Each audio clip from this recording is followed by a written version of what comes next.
വെളിപ്പാട് പുസ്തക പഠനം പാർട്ട് നമ്പർ 34. ദൈവനാമം മഹത്വപ്പെടുമാറാകട്ടെ.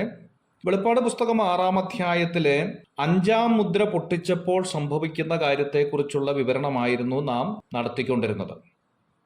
9-ാമത്തെ വാക്യത്തിൽ 5-ാം മുദ്ര പൊട്ടിക്കുമ്പോൾ നാം കാണുന്നു, അറുക്കപ്പെട്ടവരുടെ ആത്മാക്കളെ ഞാൻ യാഗപീഠത്തിൻ കീഴിൽ കണ്ടു എന്നത്.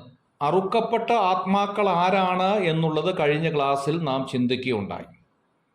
എന്നാൽ ഇവിടെ യാഗപീഠം എന്ന ഒരു വാക്ക് കാണുന്നതിനാൽ ഏത് യാഗപീഠമാണ് എന്നുള്ളതിനെ സംബന്ധിച്ച ഒരു സംശയം ദൈവമക്കൾക്കുണ്ടാകാൻ സാധ്യതയുണ്ട്. 1-ാം മുദ്ര പൊട്ടിക്കുമ്പോൾ വെള്ള കുതിരപ്പുറത്ത് എതിർ ക്രിസ്തു ലോകത്തിൽ രംഗപ്രവേശനം ചെയ്യുകയും ലോക നേതാക്കന്മാരെ സ്വാധീനിക്കുകയും ചെയ്യുന്നു എന്നുള്ളത് നാം ഓർക്കുകയുണ്ടായി. ലോക നേതാക്കന്മാർക്ക് എതിർ ക്രിസ്തുവിൽ അംഗീകാരമുണ്ടാകാനുള്ള പ്രധാന കാരണങ്ങളിൽ ഒരു കാരണമാണ് ഇവിടെ പറഞ്ഞിരിക്കുന്ന യാഗപീഠം. ലോകത്തിൽ ഇന്ന് ഒരു കീറാമുട്ടിയായി അവശേഷിക്കുന്ന കാര്യമാണല്ലോ യഹൂദനും മുസ്ലിങ്ങളും തമ്മിലുള്ളതായിരിക്കുന്ന വിഷയം. ലോകത്തിലുള്ള പണ്ഡിതന്മാരായ നേതാക്കന്മാർ പലരും കിണഞ്ഞു ശ്രമിച്ചിട്ടും പരാജയപ്പെട്ട ഒരു കാര്യമാണ് ഇവർ തമ്മിലുള്ള സമാധാനം. എന്നാൽ സാത്താന്റെ സഹായത്തോടുകൂടി രംഗപ്രവേശനം ചെയ്യുന്നതായിരിക്കുന്ന എതിർ ക്രിസ്തു ലോക നേതാക്കന്മാരെ അമ്പരിപ്പിച്ചുകൊണ്ട് യഹൂദനും മുസ്ലിങ്ങളും തമ്മിലുള്ളതായ പ്രശ്നത്തിന് ഒരു പരിഹാരമുണ്ടാകുന്നു.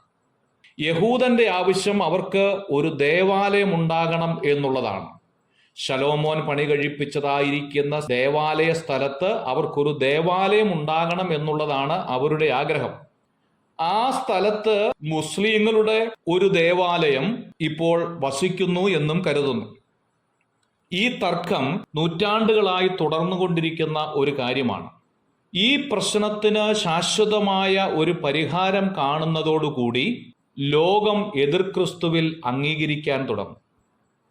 യഹൂദന്റെ ചിരകാല സ്വപ്നമായ ദേവാലയം എന്ന കാര്യം സാക്ഷാത്കരിക്കുകയും യഹൂദനും മുസ്ലിങ്ങളും തമ്മിലുള്ള തർക്കം പരിഹരിക്കുകയും ആ നിലയിൽ ലോക ശ്രദ്ധ പിടിച്ചുപറ്റുകയും എതിർ ക്രിസ്തു ചെയ്യും.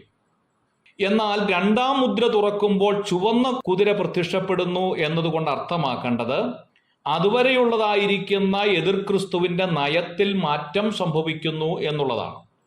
യഹൂദനുമായിട്ടുള്ള എല്ലാ ഉടമ്പടിയും ലംഘിക്കുകയും തന്നെ ആരാധിക്കണം എന്ന വ്യവസ്ഥ എതിർ ക്രിസ്തു മുമ്പോട്ട് വെക്കുകയും ചെയ്യുമ്പോൾ ഏകദൈവ വിശ്വാസിയായിരിക്കുന്ന യഹൂദൻ അതിനെ ശക്തമായി എതിർക്കും. അങ്ങനെ ദൈവത്തിൽ വിശ്വസിക്കുന്നവരായിരിക്കുന്ന യഹൂദന്മാർ അവർ യാഗം കഴിക്കുവാനായി യാഗപീഠത്തിങ്കിലേക്ക് വരുമ്പോൾ അവരിൽ ചിലരെ അവിടെ വെച്ച് തന്നെ കൊന്നുകളയുന്നതിൻ്റെ സൂചനയാണ് അറുക്കപ്പെട്ടവരുടെ ആത്മാക്കളെ ഞാൻ യാഗപീഠത്തിൽ കണ്ടു എന്നുള്ളത് കൊണ്ട് അർത്ഥമാക്കേണ്ടത്. ദാനിയേൽ പ്രവചനം 9-ാം അധ്യായം 27-ാമത്തെ വാക്യത്തിൽ നാം വായിക്കുന്നു, അവൻ ഒരു ആഴ്ചവട്ടത്തേക്ക് പലരോടും നിയമത്തെ കഠിനമാക്കും. ആഴ്ചവട്ടത്തിന്റെ മധ്യേ അവൻ ഹനനയാകവും ഭോജനയാകവും നിർത്തലാക്കി കളയും എന്ന് കാണുന്നു.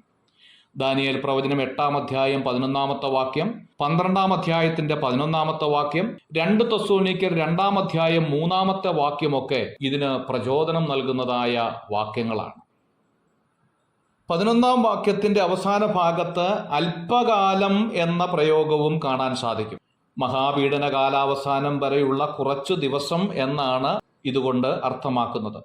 ദാനിയേൽ പ്രവചനം 12-ാം അധ്യായം 12-ാം വാക്യം ഇതിന് ഒരു ഉദാഹരണമാണ്. 1335 ദിവസത്തോളം കാത്ത് ജീവിച്ചിരിക്കുന്നവർ ഭാഗ്യവാന്മാർ എന്ന് കാണുന്നു. കർത്താവ് ഒലിവുമലയിൽ കാലുകുത്തുന്ന സമയം വരെ എന്നുള്ളതാണ് അതിൻ്റെ അർത്ഥം. ഒരു കാര്യം വളരെ വ്യക്തമാണ്, യോഹന്നാൻ സ്വർഗത്തിൽ വെച്ച് ഈ കാര്യം കാണുകയാണ്. ലോകത്തിൽ ഇതുവരെയും ഈ കാര്യം സംഭവിച്ചിട്ടില്ല.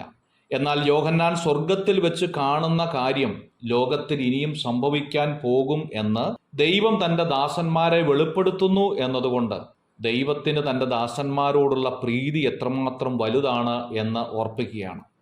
ലോകത്തിലുള്ള തത്വചിന്തകന്മാർക്ക് മറഞ്ഞിരിക്കുന്ന മഹാരഹസ്യം ദൈവം തൻ്റെ ദാസന്മാർക്ക് വെളിപ്പെടുത്തി കൊടുക്കുകയാണ്. അതാണ് വെളിപ്പാട് എന്ന വാക്കുകൊണ്ട് അർത്ഥമാക്കുന്നത്, മറനീക്കി കാണിക്കുകയാണ്. ലോകത്തിൽ എതിർ ക്രിസ്തുവിൻ്റെ കാലത്ത് സംഭവിക്കാൻ പോകുന്ന കാര്യങ്ങളെക്കുറിച്ചായിരുന്നു നാം പഠിച്ചുകൊണ്ടിരുന്നത്. തുടർന്നും നമുക്ക് ഈ വിഷയം പഠിക്കാം. God bless you.